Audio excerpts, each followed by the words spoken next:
So good morning. We have a jam-packed agenda, so we are going to go ahead and get started. Unfortunately, it seems some people that we had invited to be appreciated are unable to come. I did receive a phone call this morning from Joan.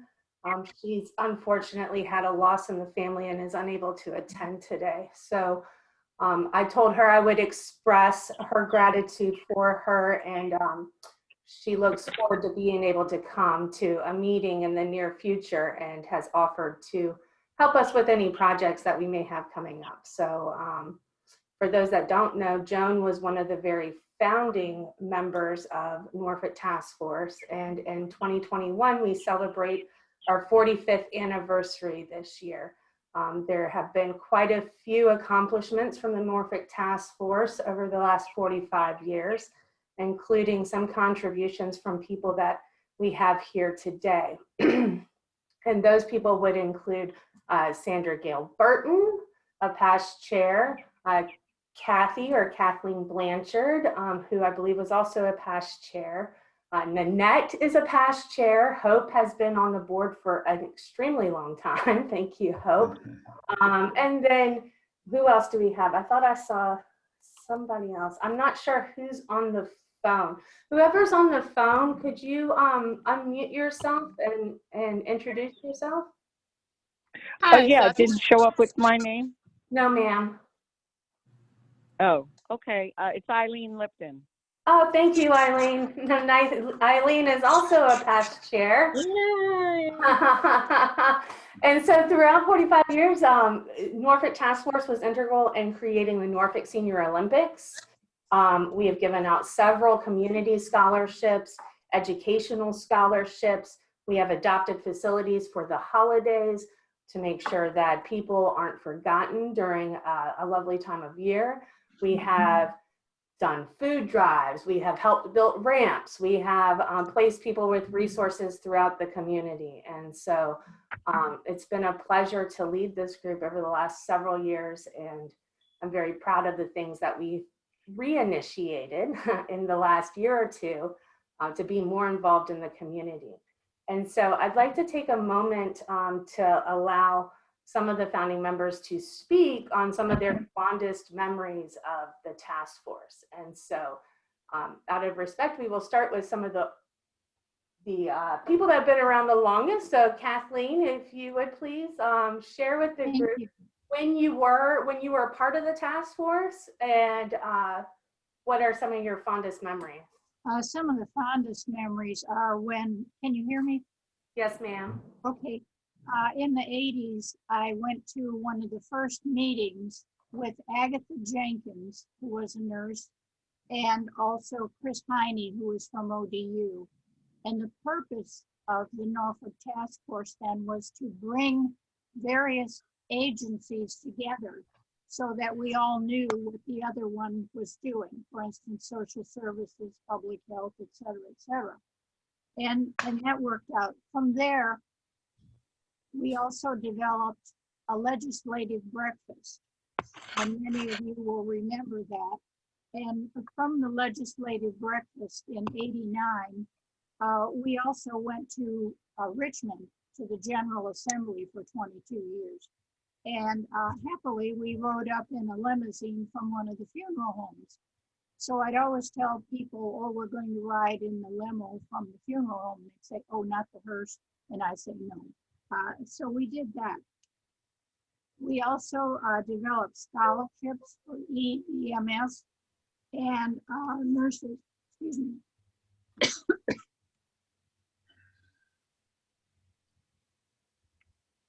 And we worked to establish the other task forces in Virginia Beach, Chesapeake, Portsmouth, Suffolk, and the Peninsula, and eventually the Greater Hampton Roads Coalition.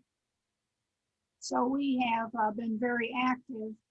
In the past, I had 2 terms as president. So we moved on and established ourselves in the community. But I'm most proud of going up to Richmond for 22 years, and we were always recognized when we were in the gallery. So it was a good time. And I know it's a good time now with many of the things I see you doing. Well, thank you so much, Kathy, for sharing your experience and for being a part of founding the task force.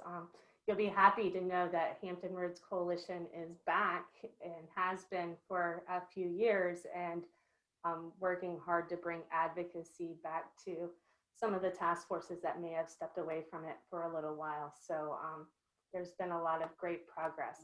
So next down the line, let's ask Gail to please share some of your fondest memories of the task force and your position and tenure. Hey, good morning. Thank you. I read that footnote, but I didn't know that was going to be my assignment.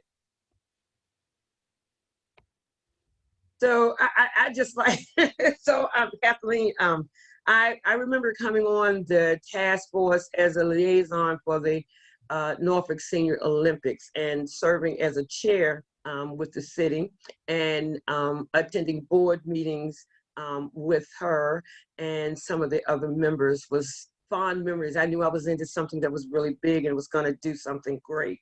I remember my first attendance at the legislative breakfast. I was in awe. The breakfast, the speaker was just something that said I needed to be a part of this. Onward. In working, I became Nanette's vice president and worked under her. She led me and guided me with doing those speakers and keeping up with everything that needed to be done to help keep the task force going, working on bylaws and keeping up with history. Yes, ma'am, was a big part of that. And then I became president. And was president and carrying on some of my fondest memories was meeting at the various locations of our members. Was exciting for me to go meet people in their workplace and for our members to travel and to see what you do and do those presentations was really important. I also loved Christmas. Christmas with the wonderful packages going out to deliver those packages, singing many Christmas carols, greeting seniors during that time was great, as well as the wonderful breakfasts that Susan did for us at the Talbot. I would like to say that in my tenure as working with seniors and being a part of the task force has really impressed me so that as I moved on, the first thing that I sought out in Portsmouth was, where is your task force? Just to be a part of a task force and to stay connected to the community. So to all of, I say, fellow members, it's been great. And I plan to continue being part and serving seniors as a part of the task force. It is a great thing in our community. And it's great to see everyone. It's been a while. Thank you, Randy.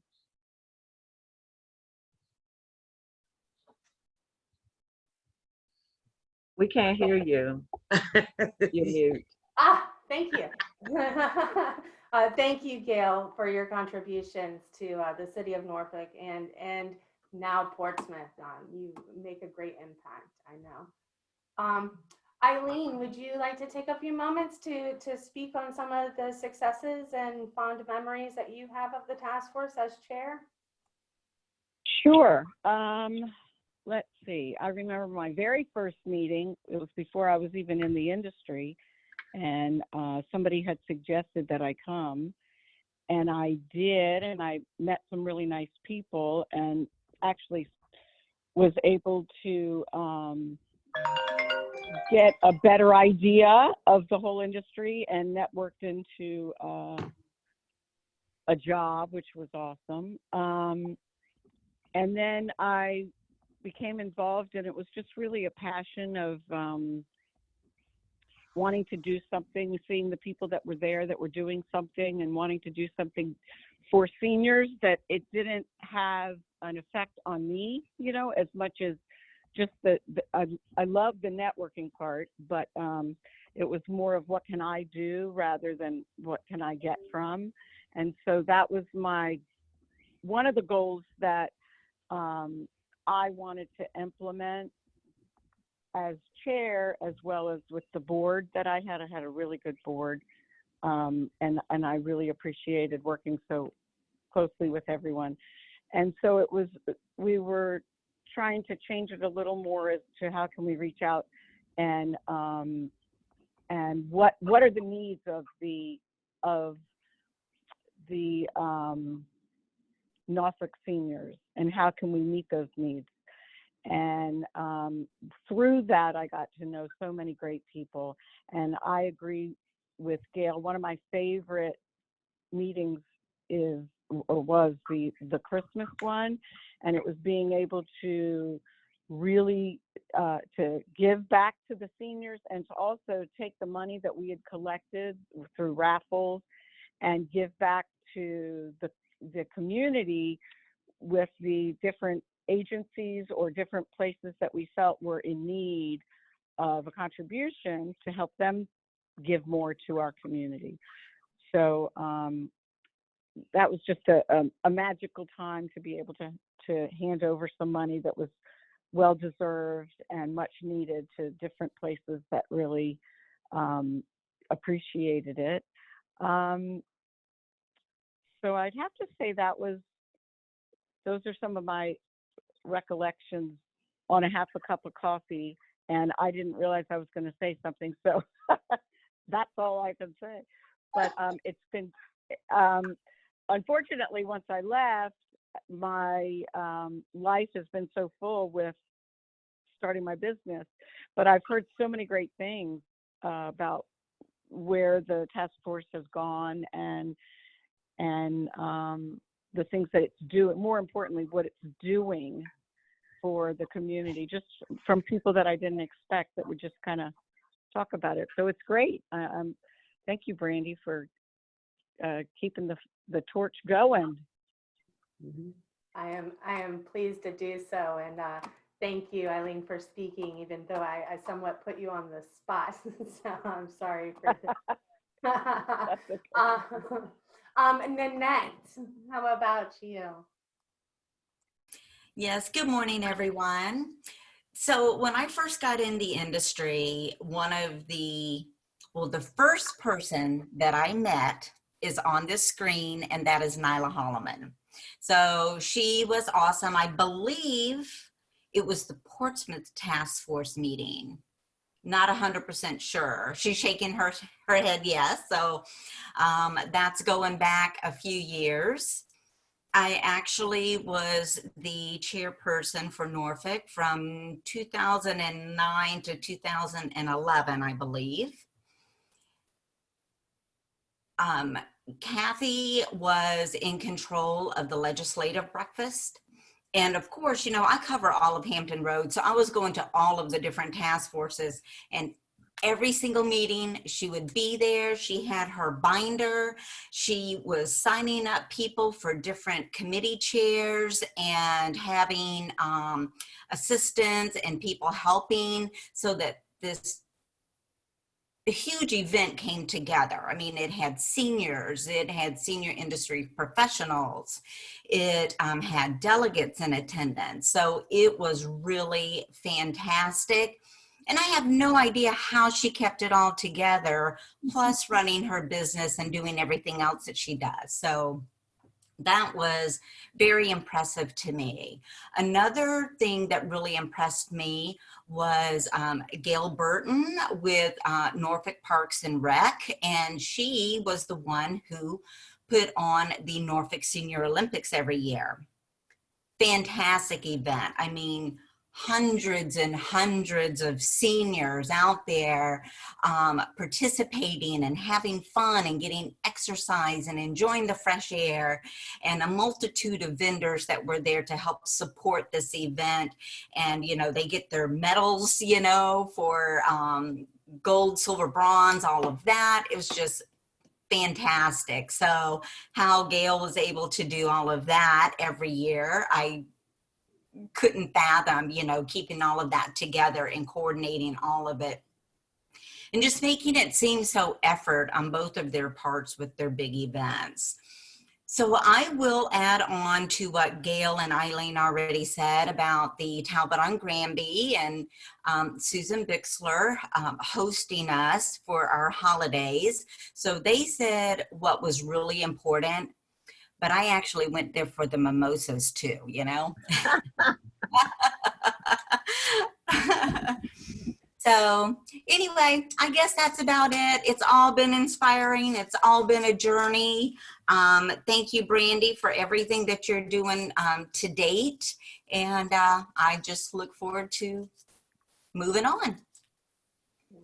Thank you guys so much. I'm happy to continue and bring back some things that we had steered away from for various reasons, but always had the good intent of helping the seniors and older adults of Norfolk.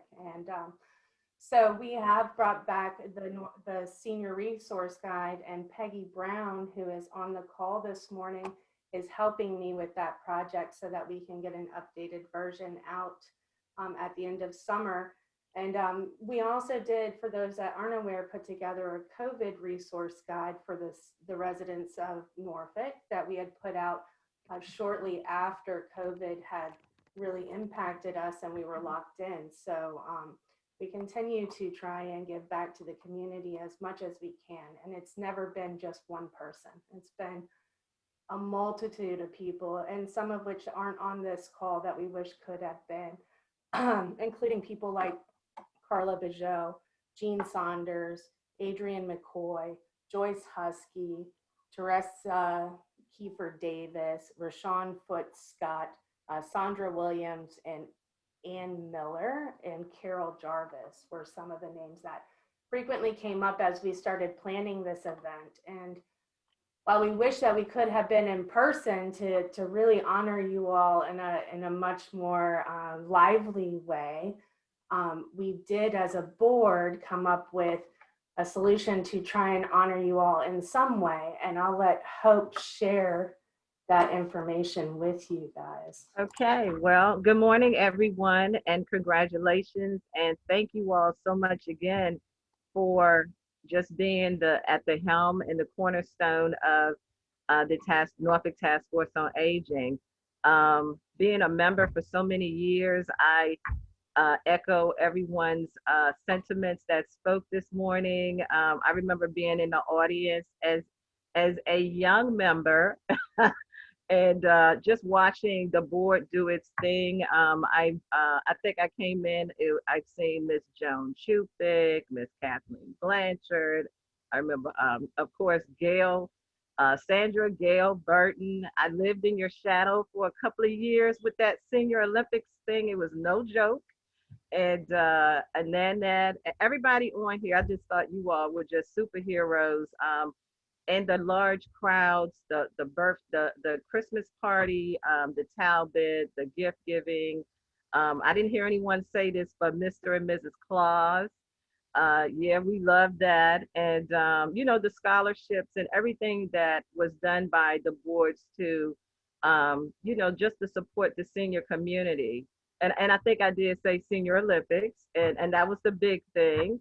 So, you know, great job to all. And one of the things that, as Brandy stated, we wanted to, you know, honor you all, the founding mothers and slash, I know Steve Secadino, he would kill me, slash father of this event, is we got in touch with the mayor's office and of Norfolk, and he has given us something to let's see, to give to you all.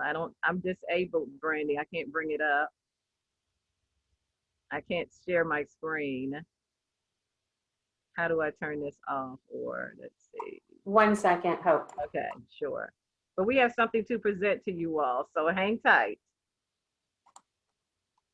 Here, you should be able to, at the bottom left, or excuse me, in the center, there should be a green button that says share screen. Okay, I'm doing this right now. Alrighty, let me get on here. Okay, can everyone see? Mm-hmm. Yes. Okay, well, to all attending the Norfolk Task Force on Aging 45th anniversary celebration. And of course, they looked us up and saw what we were presenting today, Left Behind, Older Adults and Technology Divide. For today, Friday, May 21st, 2021, as the Mayor of Norfolk, it gives me great pleasure to congratulate the Norfolk Task Force on Aging and all of those attending the 45th anniversary virtual celebration. The Norfolk Task Force on Aging has been a conduit for sharing, networking, and providing resources for Norfolk seniors.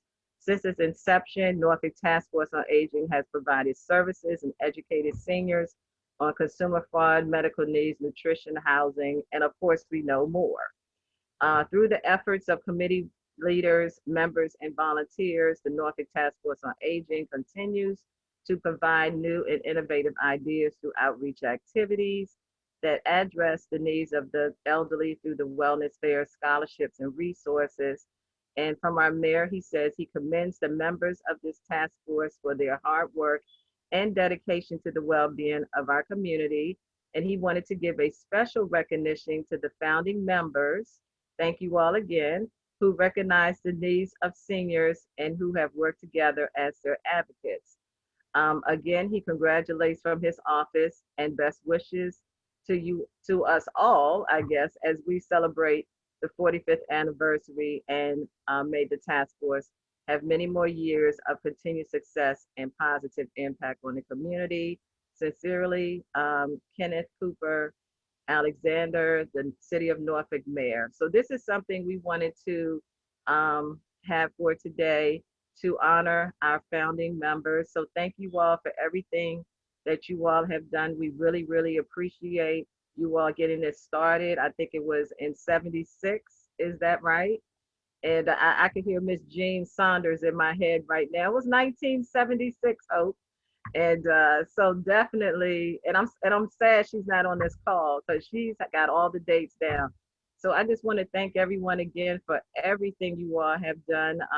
It's still here, it's still thriving, even though we're virtual. We can't wait to go back into shaking hands and hugging each other again, taking these masks off. But thank you all so much. And you know, this is for you all, and we will make sure you all get a copy of this letter.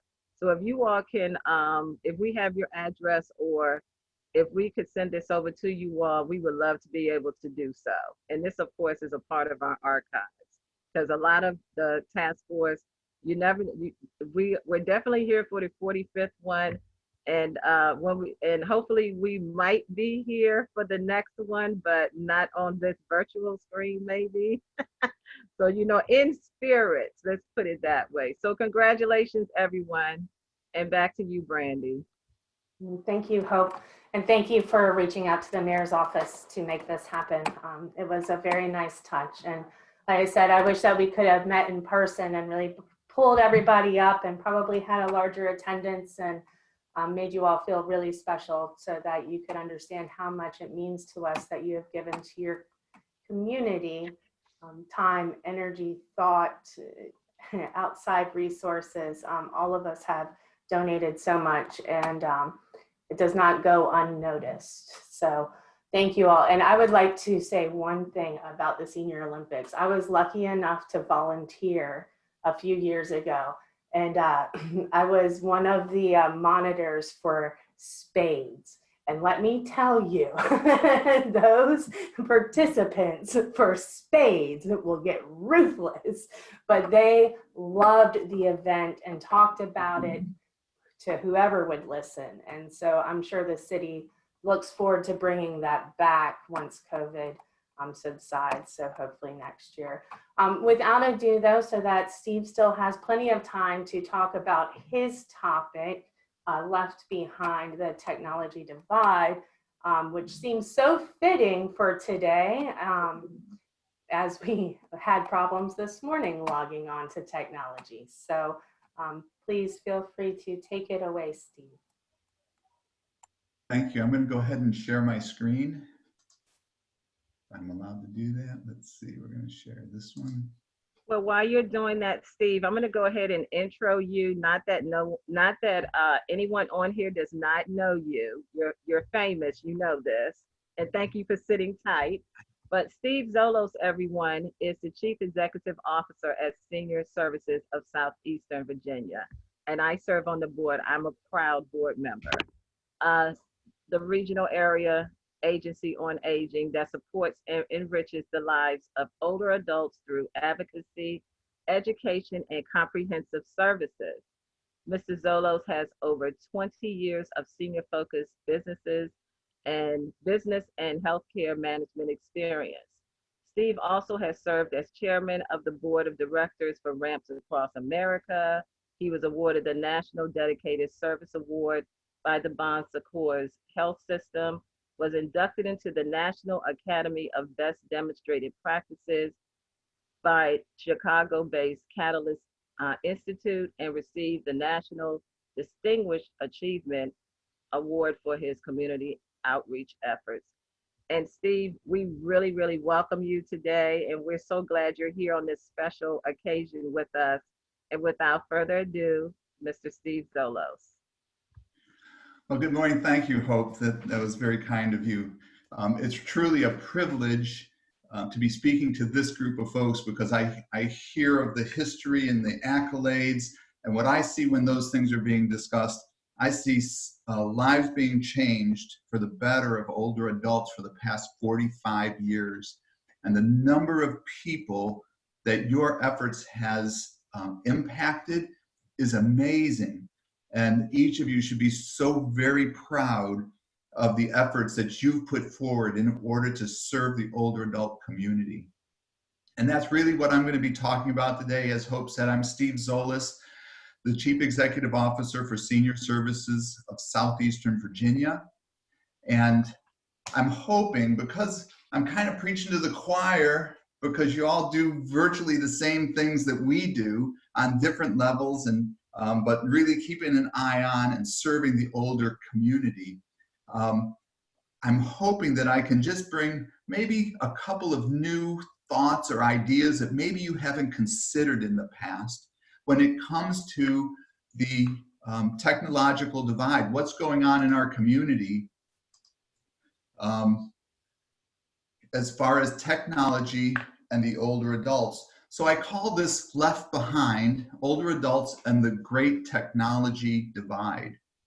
And I'd like you all just to pay attention for just a minute, because I have a question that you each individually need to answer. Okay, so listen to this new job offer that I'm giving you. All right, you're going to be able to make double your salary starting tomorrow. Okay. However, you have to recognize you're going to be dealing with highly classified information. And so one of the requirements there is, first, we need a 5-year commitment. And this affects both your work and your home life, because this is such classified information that you're dealing with. You're not going to be allowed to use your internet. You're not going to be able to use your smartphone, no computer, and you're not even going to be able to have a smart TV for the next 5 years.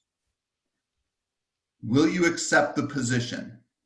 Double your salary, 5 years, but you've been disconnected.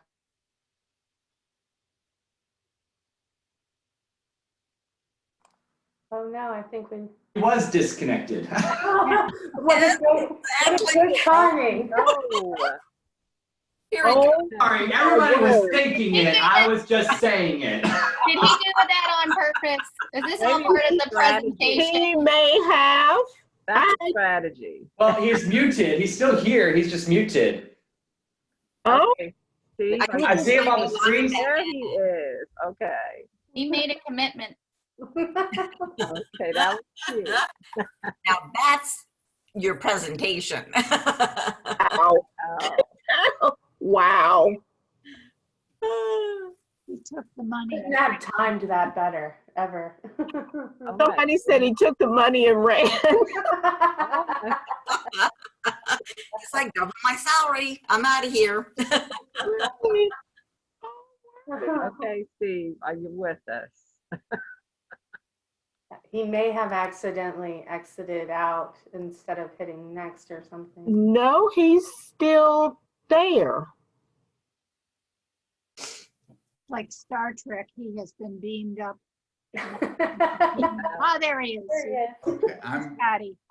I don't know why I didn't hit anything, I promise, but how appropriate when I'm talking about being disconnected that I get disconnected. Oh my So word. let me pick up where we left off, right? So you've got this great job offer. You've got to commit 5 years to being totally disconnected from technology, but you get a lot of money. So as you're thinking about that, are you going to take that job or not? Under normal circumstances, it would probably be a no-brainer, right? I'm going to take it. I'm going to be disconnected. I mean, I'm going to take the job. I'm going to get twice as much money. But now that you add being disconnected, you have to really think about it. Is it worth it? And after 5 years, where are you going to be, right? You're going to be 5 years behind everybody.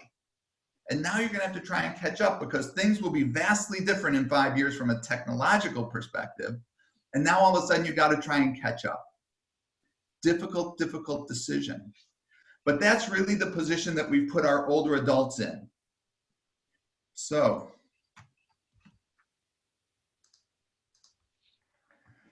what are the implications that we're talking about, right? Here's a statement that is kind of thought-provoking. The technology disconnect has the potential to not only disable older adults, but the organizations who serve them as well. So we've got two levels that we, serving the senior community, need to look at when we consider this conversation about connecting and disconnecting with technology. It's really interesting statement because it uses the word disable when technology is supposed to be connecting everybody, right? Making things easier for everybody. But when we pull out the older adult community from being enabled and connected, we become disabled and disconnected.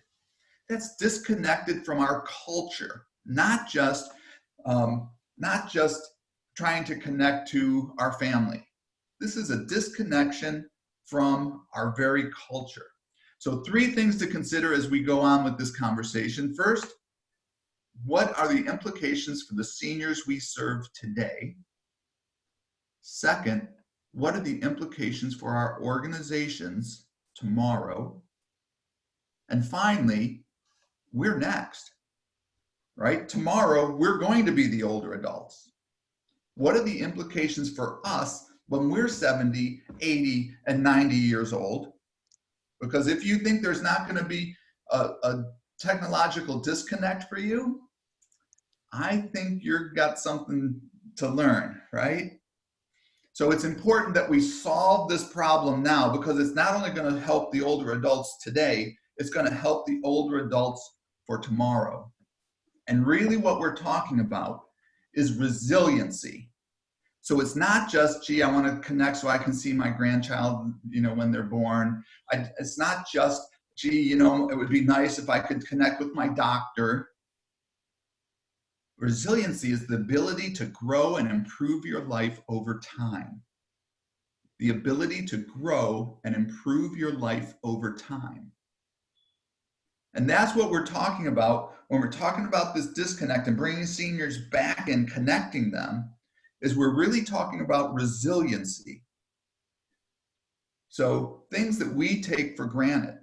I'm going to pay my bills. Guess what? I'm on the computer making sure my bills are paid, or they're paid automatically because I've already set it up on my computer. You know what? I want to buy something. I'm going to go to Amazon. I'm going to go to eBay. I'm going to go to the manufacturer right on my computer. It's going to be shipped to my home within a week, and I'm a happy camper. Or I don't feel like making dinner. I'm going to ping DoorDash. They're going to bring me my dinner tonight, and I got no worries. So everything that we do, or you're driving in your car, right? I want to get to someplace I haven't been before. I plug it into my GPS and I go, and my GPS tells me when to turn, right? What we're talking about is our entire culture, how we operate, how we think, how we connect. It goes so far beyond just, gee, I want to talk to my grandson. It's how we live. And with resiliency, we're asking, have we built a community, a culture where our older adults can adjust to change, can recover quickly from difficulties? Can they withstand adversity? Or have we disconnected and built a culture of fragility where they are destined to fail, they are destined to decline, instead of technology lifting them up and providing opportunity that they didn't have 10 years ago because of the technology? And that's where we want to go. That's how we need to think about technology in older adults. Am I still there, or did I get kicked out again? You're good. You can hear me? Okay. Okay.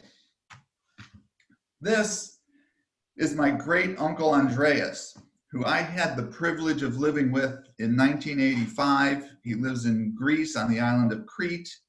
And I got to stay in the very home that he and my grandfather were born in. But he had a technological divide as well. You see, Andreas's house did not have running water, and it did not have electricity. So he was dealing with being born in the 1800s. I was there in 1985, 1986, and he had no car. He was still riding a donkey. He had no electricity. He had no running water, and we consider the implications. What about hygiene? How did he clean his hands? How did he bathe?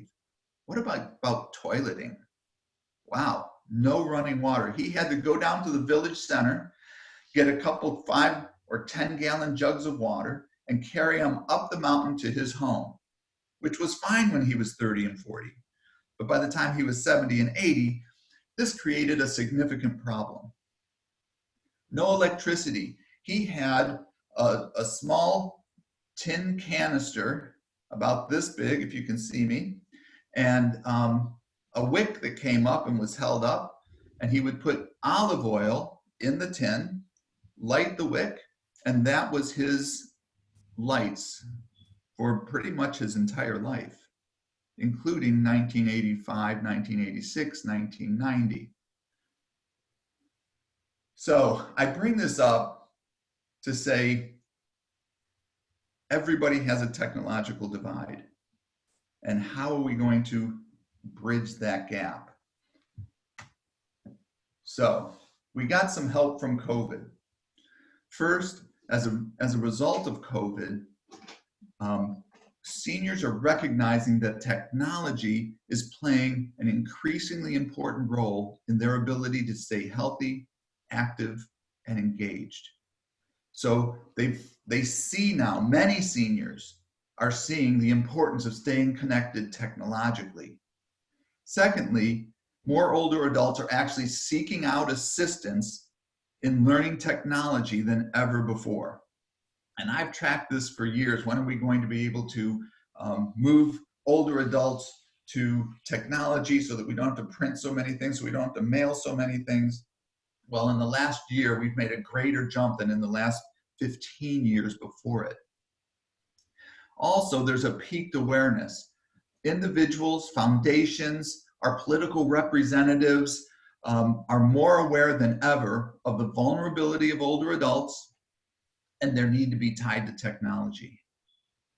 And then a particular note that not all older adults are going to be able to make this leap. That's just a given. But there are so many now that have the desire, that have the will, that are looking for ways to tie into technology because they see that it will help them remain part of the culture that we currently live in. So, grandpa versus grandson. We don't usually pit these two against each other, or grandma versus granddaughter. But in a lot of ways, in our community today, we've done just that. So the first statement I need to make is that the youth and our older adults are of equal value. There's not some great value about kids, and then there's some decreased value about older adults. They are of equal value.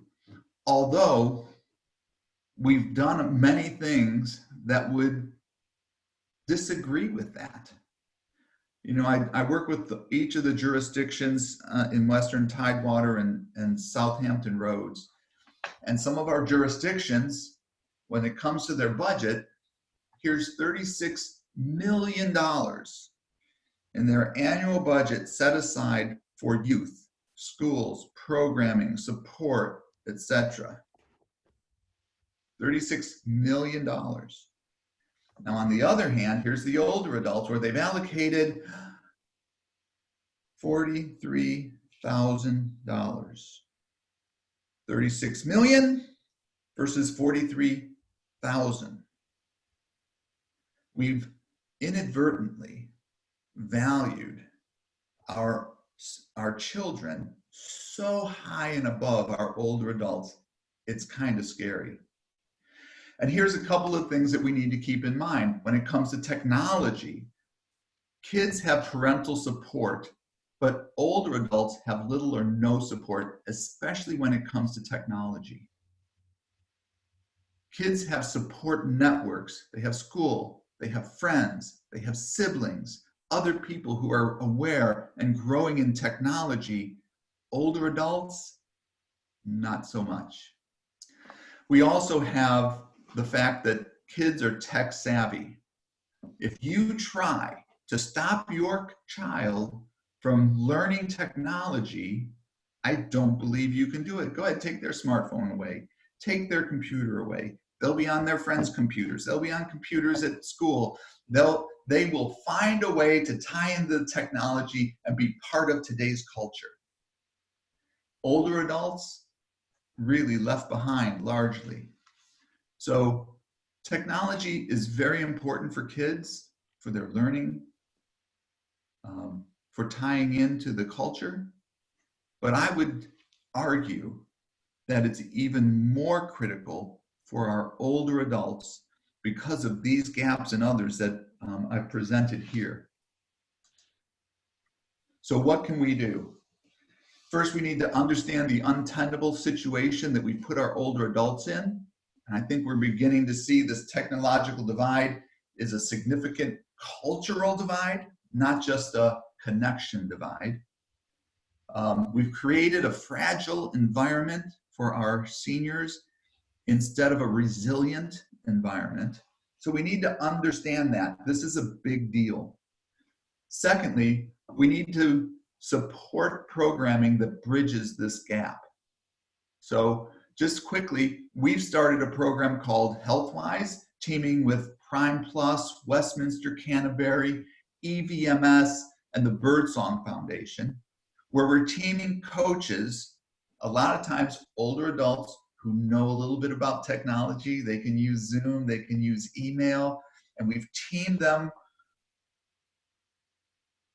I'm sorry, I see a note. Am I still sharing my screen? Is it showing up? I don't hear anybody. We're also respectful in having ourselves on mute, but no, we cannot see your screen, Steve. You can't see my screen. Ouch. Oh, no, No, but you've been doing a fantastic job. You have. Let me try and jump back in one more time. Sure. Hold on.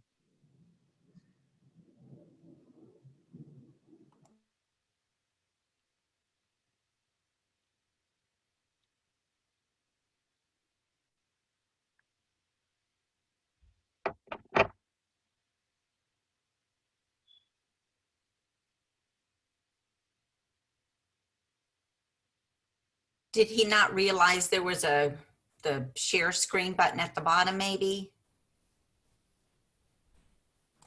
I wonder if when he had originally got kicked out, if he had not had all of his options. Maybe, yeah. Sometimes it can freeze. I've had it happen on Zoom too, where all of a sudden you lose functionality for certain things. But what a great presentation, and what a great way to open it. Can you see it now? Oh, there we We go. can see what, just so you know, Steve, we see, what can you do? What can we do? Yes. Okay. So as I said, understand the untenable situation that we've been talking about, where we've not just isolated them from technology, but we've isolated our older adults from our culture and their ability to function, creating a fragile environment instead of a resilient environment. Next, support the bridges. HealthWise is a program that Senior Services, Prime Plus, Westminster Canterbury, Eastern Virginia Medical School, and the Birdsong Foundation came together and said, we're going to find a way to team coaches with older adults to help them start from where they're at. What do they want to do today? And let's get them acclimated to do what they want. So we're taking older adults and saying, you've never used a computer, we're going to start there. And we're going to get you on your first step. If you've used a computer a lot and you're further along on the technological capacity scale, we're going to take you from there. We're going to give you your next step from there. So it's a really personalized approach to help older adults take that next step, whatever that next step is for them, to learn technology, to better engage them into our culture. So we're meeting them at their point of need. We find that whether you're a caregiver or you're a coach and you're talking about technology, you need to be ultra patient. This is brand new stuff to them, and you're going to need to repeat things numbers of times before they're able to do it on their own. Know where your resources are. For example, the HealthWise program. If you have folks who are interested in learning technology, they don't have a way to jump in, refer them to HealthWise. Or if they do know and they want to help because they know a little bit about technology, help them to become coaches for the HealthWise program.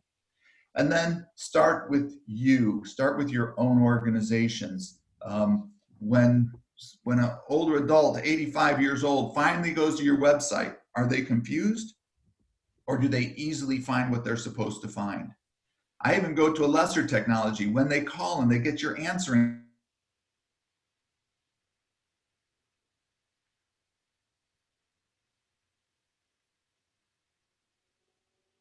Steve, you're muted.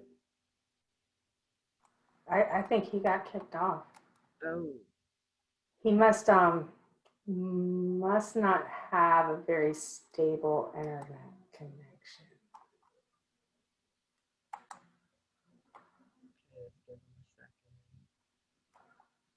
Oh, poor.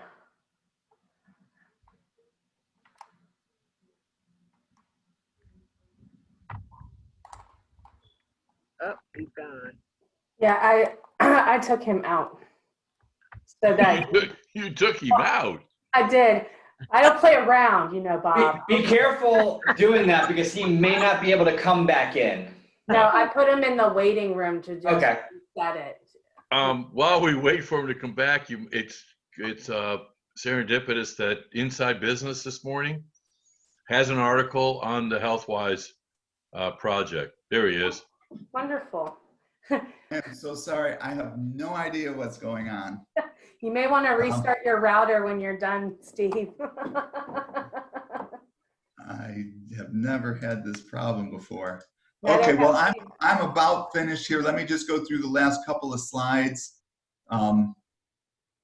if you don't mind. Right ahead. Please, go ahead. Okay, so we've talked about what we can do for older adults. We talked about the divide. In the beginning, we talked about what's going on with your organization, right? So what about our organizations? How do we protect our organizations? Because as organizations, if we don't flow with the technological changes, we will be left behind.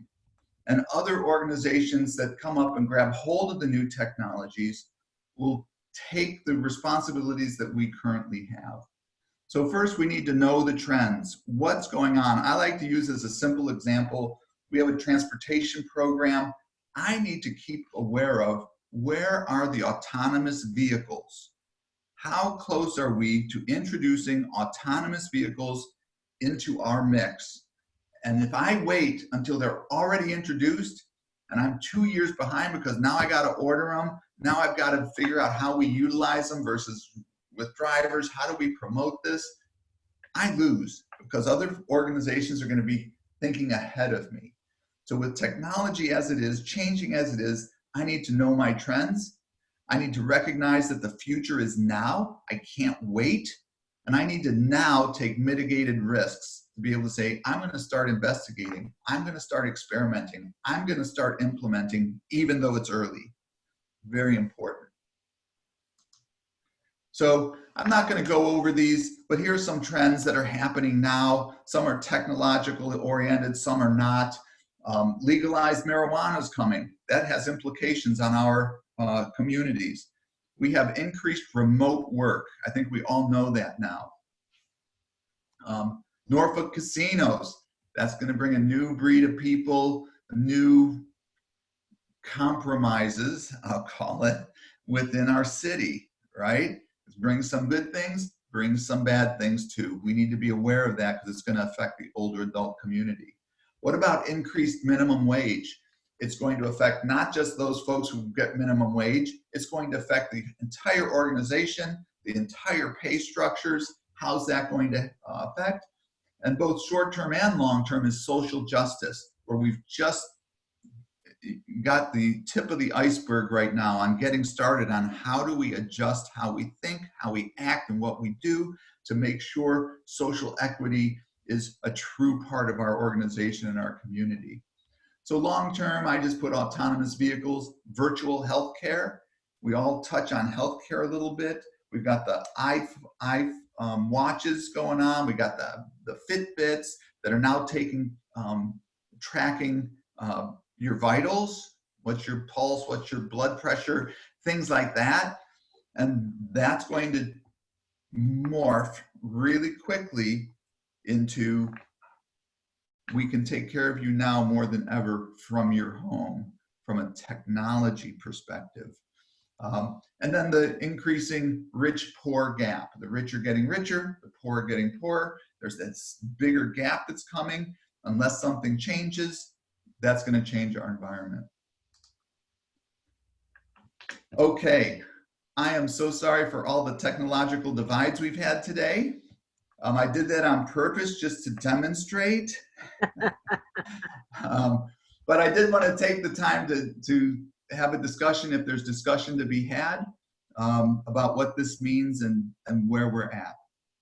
So thank you for your time. Thank you, Steve, for touching on such an important topic. I appreciate how you opened it. I think you got everyone's attention with the thought of a 5-year gap. And 5 years is not much time, but in technology, it could be leaps and bounds. And I think, especially for someone like myself, who is now entitled a geriatric millennial, since I lost my Gen X title, apparently, that 5 years is a long time, and I would be lost. I think it would take a year, if not more, to get back into the swing of technology. So it's a great topic, and HealthWise is doing great things from what I've heard from the numbers, and we continue to share it in our announcements each week to hopefully drive more volunteers and participants. Did anybody have any questions for Steve before?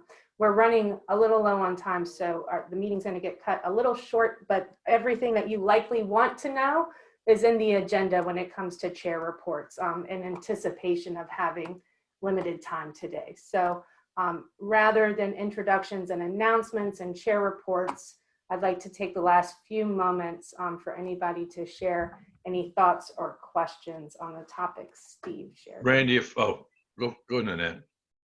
Thanks, Bob. Steve, I just wanted to ask if you wouldn't mind sharing your presentation with Brandy so that she can send it out to the members. That would be great. And then anything that we didn't see, like I believe it was your uncle, we'd love to see that picture. And then is it Lucy Fife that's working with everyone with helping the seniors? That's awesome. That's awesome. So I'll be glad to share the presentation. Yes, it's Lucy. She's doing a great job. Good deal. Thank you. And thank you again, Steve. There's definitely some food for thought, and we liked your strategic moments so we could have some time to go in the chat room and be afraid of the fax machine coming back. So thank you for that, and the paper. And that's a segue to my comment. Steve, awesome job in persevering. I'm impressed. You're a very resilient person. There's a great article in Inside Business Today on HealthWise. So you might want to go online and look at that with Lucy and one of the seniors who's benefited from HealthWise. And Hope, kind of following up on your segue, having come out of the communications world, which means communicate to connect. Every time there's been new technology, from television to radio to, everybody always said, well, the old way will go away. And we still have the town crier. We still have the person who's in the neighborhood one-on-one telling people. And I think that the message that we've got to get across to people who are doing planning for events, and we're really seeing this through COVID and especially the vaccine, that when you end your communication strategy with go to this link and connect, that's not good enough. And we need to be, I think, the voice at the table of planning the movement that yes, technology needs to be embraced. We need to get our seniors prepared for it, but not all seniors will be. And that we need to be responsible in advocating for our clientele that they need to be communicated with. So yes, because I think, Steve, one thing we're discovering is it's very, very difficult to get seniors. As you all know, you all have that Antilles that refuses to do it, and there's a lot of them out there. So we've got to make sure that as we start developing service delivery in our community, that there's an awareness that divide is there, and we've got to continue putting the flyer out or the mail. That you can't just hit the send button on your email and say, we've communicated to our audience. It doesn't happen. But Steve, thanks for being the conscience in the region of reminding people that there's a senior in all of our worlds. And I quote you all the time, I did it just yesterday, with if you design it for a senior, you'll design it for everybody. There you go. Thank you, Bob. Such a true statement. And Bob, maybe the suggestion is too that if we're doing an event for seniors or would like for their involvement in such events, posting a flyer is great, but offering the support prior to the event, if it's going to be a technology-based event, so that they can attend, maybe another opportunity for a lot of us. So offering that support prior to, even if it's just 30 minutes or an hour before, but having a phone number to call to say, hey, I want to go to this event, how do I get set up? And having people trained in our organizations, like Steve said, to walk people through some of those steps. I mean, we're fortunate that most of the platforms are Zoom that are used, and even Ring Central is based off of Zoom. Ring Central is just an overlay, if you will, to the Zoom platform. And so it's powered by Zoom. So it's just a variation, which is proven to have its own complications. So great topic. I will end this in honor of the 45th anniversary. The board has been working very hard to bring back the educational scholarship. And so we have written out the requirements. I believe they have been shared through the weekly announcements. If not, I will share them again. It is, as of right now, a $250 scholarship that would be awarded for the spring semester for a student focused on providing seniors with care. There's a lot more details that I wish I had time to go over, but the reason I want to mention it before we go on break for June and July, because our next meeting will not be until August, I'm going to task all of you to try and engage one new member and sell 2 raffle tickets through our website, www.norfolktaskforceonaging. We are in need of about $600, $650 to make everything that we want to happen in 2021 happen. So if we can engage one new member as a team of 18, and we're missing quite a few today, and we sell 2 raffle tickets each, we would raise $1,080, which would more than cover what we're trying to do and increase the community scholarship for a nonprofit to about $430, allowing us to be able to still do the educational scholarship and adopt a facility for the holidays. So keep that in mind as we go through the summer break, and we will see everyone August 20th, 2021. There will probably be some talk of going back in person for that meeting, which obviously we will communicate as we can throughout the next couple of months. So thank you so much, everyone, and thank you, Steve. Thank you to our past chairs and founding members. We're so honored to have you here with us today, and hope that you can join us in future meetings too. So, Nanette had a question, I think. yes, Nanette. Yeah, Brandy, I just wanted to mention before we turned off that on June the 8th is the Hampton Roads Coalition on Aging meeting with some special guest speakers. The name of that event is the 2021 Legislative Panel Update. So Brandy will be sending out all of that info, but put it on your calendar, June 8th, 8:45 to about 10:30. Thank you, Nanette, for reminding me. And we do have Mr. Bill Massey speaking and giving an update, and we have a representative from AARP that will be joining us to give an update on local, state, and hopefully federal initiatives. There's quite a few good things happening.